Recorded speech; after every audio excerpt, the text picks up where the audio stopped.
Halo, kembali lagi bersama saya di Komputer Jadul. Pada kesempatan kali ini, saya akan menjelaskan tentang 10 rumus dasar Microsoft Excel yang wajib kalian ketahui. Di sini saya sudah mengumpulkan 10 rumus penting dalam Microsoft Excel, yang mana 10 rumus Excel ini akan bermanfaat pada saat kalian sekolah, kuliah, ataupun di dunia pekerjaan. Sebelum masuk ke tutorialnya, saya ingin mengucapkan terima kasih kepada kalian yang sudah subscribe dan mensupport channel ini. Buat teman-teman yang baru join atau baru mengenal channel ini, bisa dibantu untuk subscribe agar channel ini dapat berkembang lebih baik lagi ke depannya. Baik, langsung saja kita masuk ke tutorialnya. Kita masuk rumus yang pertama. Rumus yang pertama yaitu rumus sum. Rumus sum digunakan untuk menjumlah data dalam suatu rank.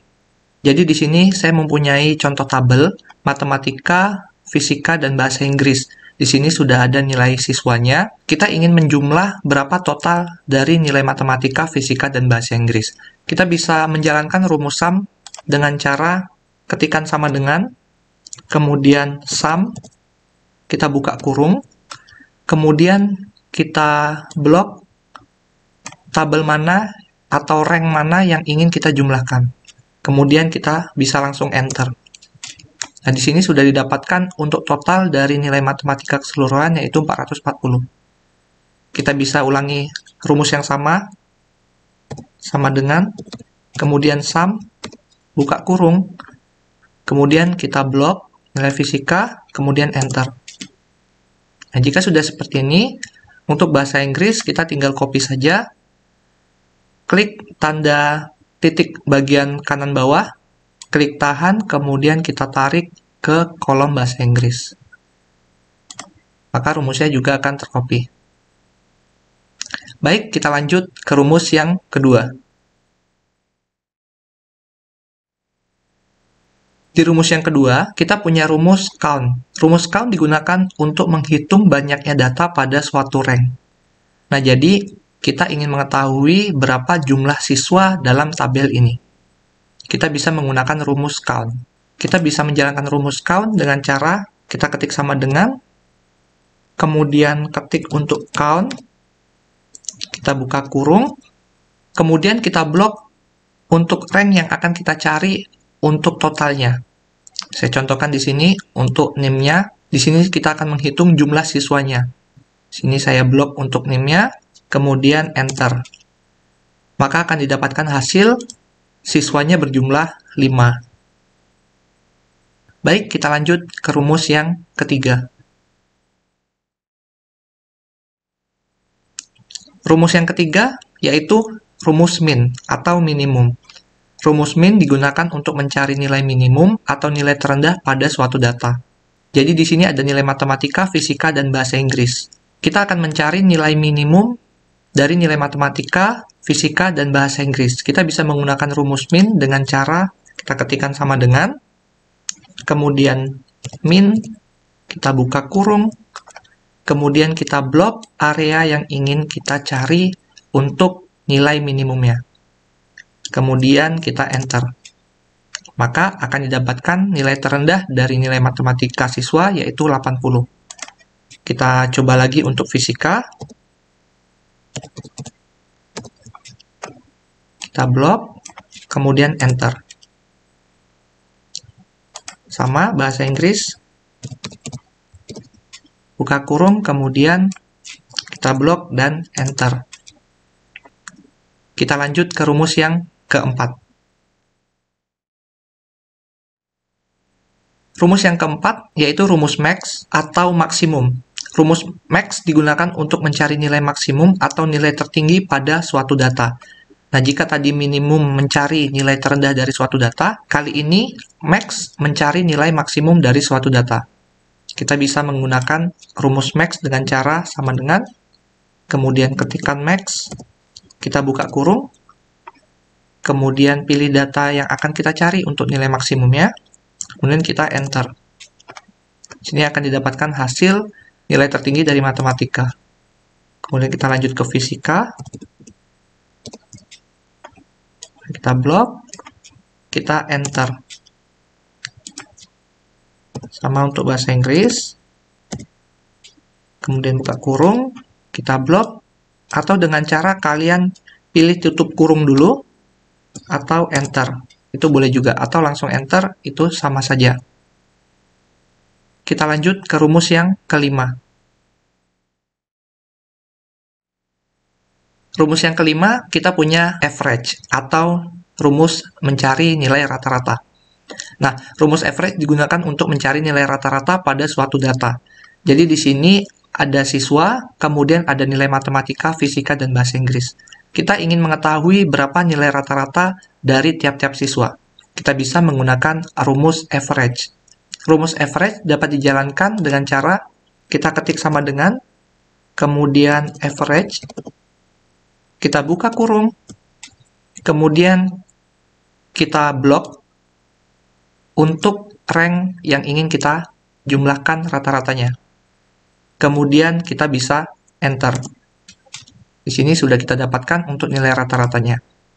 Kita bisa copy rumus ini dengan cepat dengan cara pilih tanda titik bagian kanan bawah, klik, tahan, dan tarik.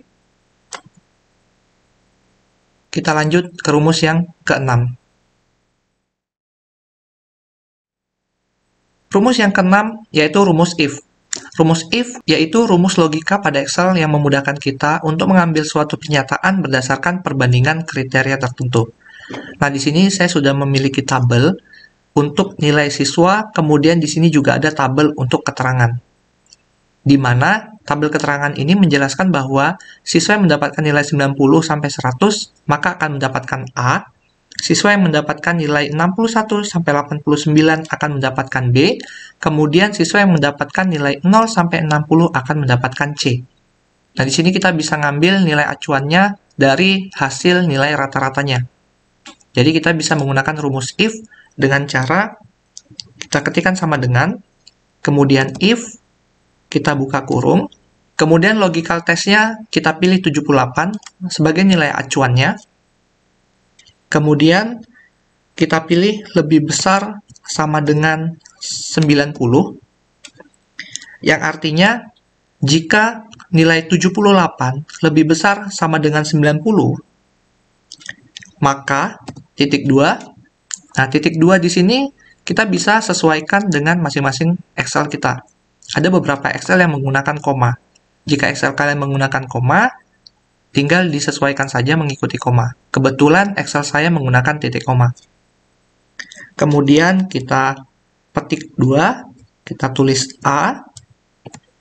Jadi, jika nilai 78 lebih besar sama dengan 90, maka akan mendapatkan A.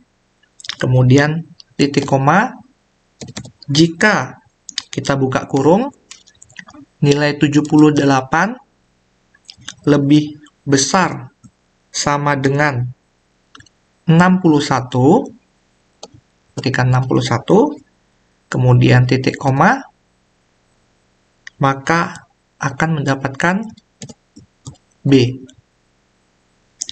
Kemudian kita titik koma, untuk nilai 0 sampai 60 akan mendapatkan C. Maka tinggal 2 nilai C. Maka di bawahnya akan mendapatkan nilai C. Kemudian kita bisa langsung enter. Kemudian di sini ada pilihan untuk yes. Maka di sini udah dapat hasilnya, nilai 78 akan mendapatkan B. Kita tinggal copy rumusnya saja, tinggal klik, kemudian tarik ke bawah. Nah, di sini sudah keluar untuk hasil dari rumus if. Kita coba untuk 89, kita ganti menjadi 60, maka dia akan mendapatkan C. Baik, kita lanjut ke rumus yang ketujuh. Rumus yang ketujuh yaitu sum if. Sum if digunakan untuk menjumlah data berdasarkan kriteria tertentu. Nah, jadi di sini ada tabel. Kemudian ada pertanyaan untuk berapa jumlah nilai dari siswa laki-laki, berapa jumlah nilai dari siswa perempuan. Jadi di sini kita ingin menjumlah suatu rank data berdasarkan kriteria tertentu. Contohnya adalah kriteria laki-laki. Jadi hanya untuk rank data laki-laki saja yang ingin kita jumlahkan. Itu menggunakan rumus SUMIF. Rumus SUMIF kita bisa jalankan dengan cara sama dengan, kemudian SUMIF, kita buka kurung, rank-nya kita pilih untuk jenis kelamin, kemudian kita pilih titik 2, laki-laki, kriteria yang ingin kita cari, kemudian titik 2, sum rank adalah nilai yang akan kita jumlahkan. Kemudian kita bisa langsung enter. Maka akan didapat jumlah nilai dari siswa laki-laki yaitu 255. Kita lakukan hal yang sama untuk mencari jumlah nilai perempuan. Kita sama dengan, kemudian SUMIF, kita buka kurung, rank-nya kita cari untuk jenis kelaminnya, kemudian titik 2 atau koma, kemudian titik koma atau koma, tanda petik, kita ketikkan perempuan. Ingat ya, untuk karakter yang akan kita cari harus sama dengan apa yang tertera di data. Kemudian titik koma, sum rank-nya kita masukkan untuk nilai matematika. Kemudian enter. Di sini sudah dapat untuk hasil dari jumlah nilai perempuan.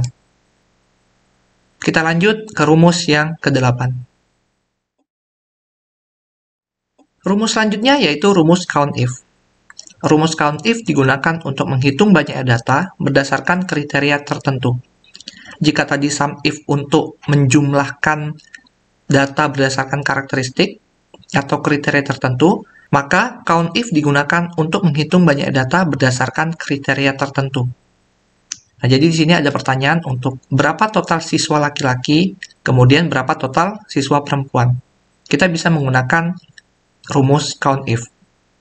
Rumus COUNTIF bisa kita jalankan sama dengan, kemudian COUNTIF, kita buka kurung, kita pilih rank-nya, kemudian titik koma, kita tanda petik, kita cari untuk kriteria laki-laki. Tanda petik lagi, kemudian enter. Maka akan didapat hasil total siswa laki-laki yaitu berjumlah 3. Jika kita ingin mencari yang perempuan, sama dengan, kemudian COUNTIF, kita buka kurung, rank-nya kita pilih, kemudian titik koma, tanda petik, perempuan, tanda petik, kemudian enter. Ini sudah mendapatkan hasilnya. Kita lanjut ke rumus yang ke-9.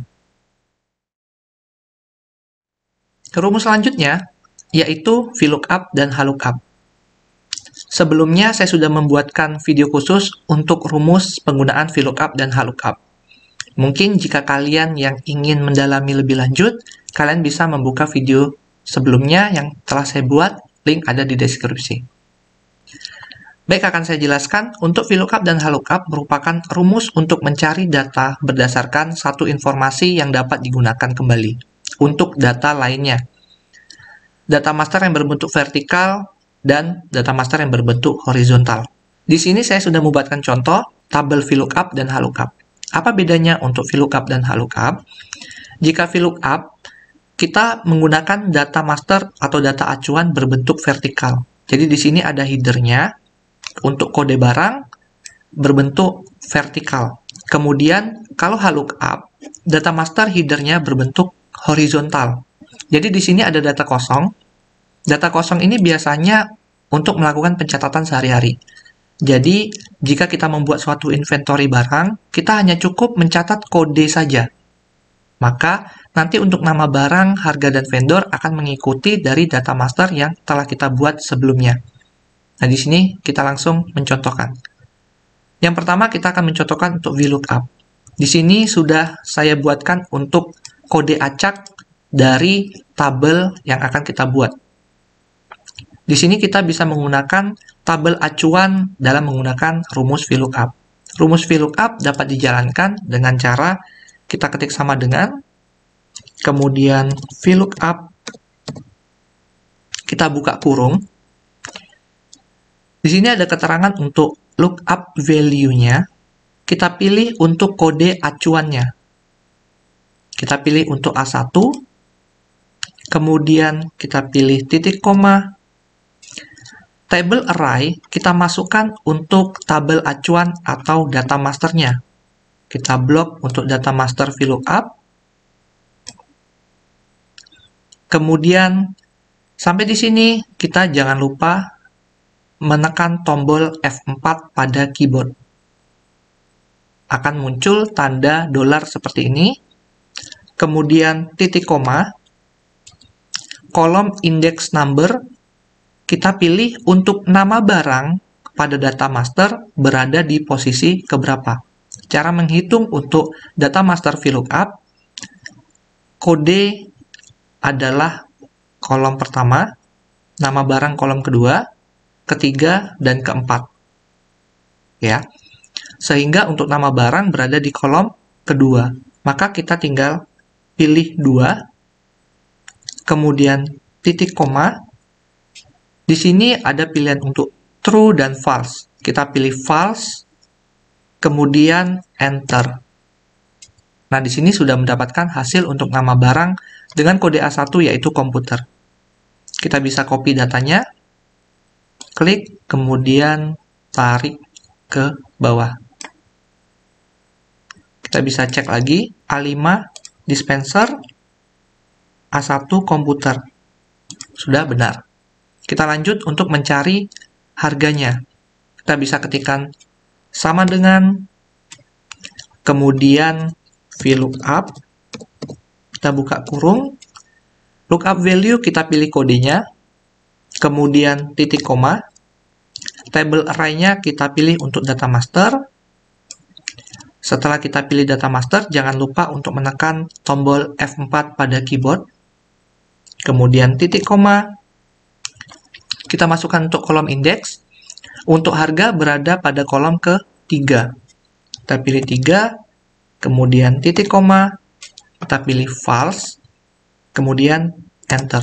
Kita tinggal klik, tarik ke bawah. Kita tinggal tambah untuk rupiahnya. Kemudian kita lanjut ke vendor. Sama, kita ketikkan sama dengan, kemudian VLOOKUP, kita buka kurung, lookup value-nya kita pilih kode, kemudian titik koma, pilih table array-nya, jangan lupa menekan tombol F4, kemudian titik koma, kita pilih kolom index number-nya, untuk vendor berada pada kolom ke-4. Kita pilih 4, kemudian titik koma, kita pilih false, kemudian enter. Maka kita tinggal copy saja rumusnya ke bawah. Baik, kita lanjut untuk penggunaan rumus HLOOKUP. Sama halnya dengan VLOOKUP, namun di sini bedanya untuk tabel bantu atau data master berbentuk horizontal. Nah, jadi di sini A1, A2, A3-nya berbentuk ke samping. Kita lakukan hal yang sama. Kita ketikkan sama dengan, kemudian HLOOKUP, kita buka kurung, kemudian lookup value-nya kita pilih untuk kode, kemudian titik koma, table array-nya kita bisa blok untuk data master, kemudian jangan lupa menekan tombol F4 pada keyboard, kita pilih titik koma, row index number. Di sini tadi kita mencari untuk nama barang, maka kita hitungnya dalam bentuk baris. Baris pertama ada kode, baris kedua nama barang, dan seterusnya. Maka nama barang berada pada baris kedua. Kita ketikkan 2, kemudian titik koma, kita pilih false, kemudian enter. Nah, maka sudah muncul untuk nama barang A1 yaitu komputer. Kita tinggal tarik saja kodenya ke bawah. Baik, kita lanjut ke harga. Kita bisa ketikkan rumus lookup, kemudian buka kurung, lookup value-nya kita pilih untuk kodenya, kemudian titik koma, table array kita pilih untuk data masternya, kemudian jangan lupa tekan F4, kemudian titik koma, row index number-nya kita cari untuk harga berada pada baris pertama, kedua, dan ketiga. Maka dia berada di baris ketiga, kemudian titik koma, kita pilih false, kemudian enter. Kita tinggal tarik saja data ke bawah, kemudian kita beri untuk mata uangnya. Sama untuk vendor, kita bisa sama dengan, kemudian lookup, kita buka kurung, lookup value kita pilih kode, kemudian titik koma, table array-nya kita pilih, jangan lupa F4, pilih titik koma, row index number untuk vendor berada pada baris ke-4, kemudian titik koma, kita pilih false, kemudian enter. Kita tinggal tarik saja ke bawah. Baik, kita lanjut ke rumus yang terakhir. Rumus yang terakhir atau rumus yang ke-10 itu saya masukkan ke dalam satu paket aja, yaitu rumus proper, upper, dan lower. Jadi di sini lebih ke fungsi untuk mengatur font pada Microsoft Excel. Rumus proper digunakan untuk mengganti karakter dari tulisan menjadi huruf besar pada awal kalimat. Jadi di sini kita memiliki kalimat, yaitu kita bisa membangun negeri, maka kita ingin mengubahnya menjadi tiap kata memiliki awalan huruf kapital. Jadi kita di sini bisa menggunakan untuk rumus proper. Rumus proper dapat dijalankan sama dengan kemudian proper, kemudian kita buka kurung, pilih sel atau rank yang akan kita ganti hurufnya. Maka kita enter. Sehingga kalimat ini akan berganti huruf awalnya menjadi huruf kapital. Kita lanjut ke rumus upper. Rumus upper digunakan untuk mengganti seluruh tulisan menjadi huruf besar semua. Jadi di sini ada contoh kita bisa membangun negeri menggunakan huruf kecil semua. Kita ingin mengubahnya menggunakan huruf besar semua, ya. Kita bisa menggunakan rumus upper dengan cara sama dengan kemudian upper, kita buka kurung, kita pilih selnya, kemudian enter. Di sini akan berubah menjadi huruf kapital semua. Baik, kita lanjut ke rumus lower. Ini kebalikan dari upper.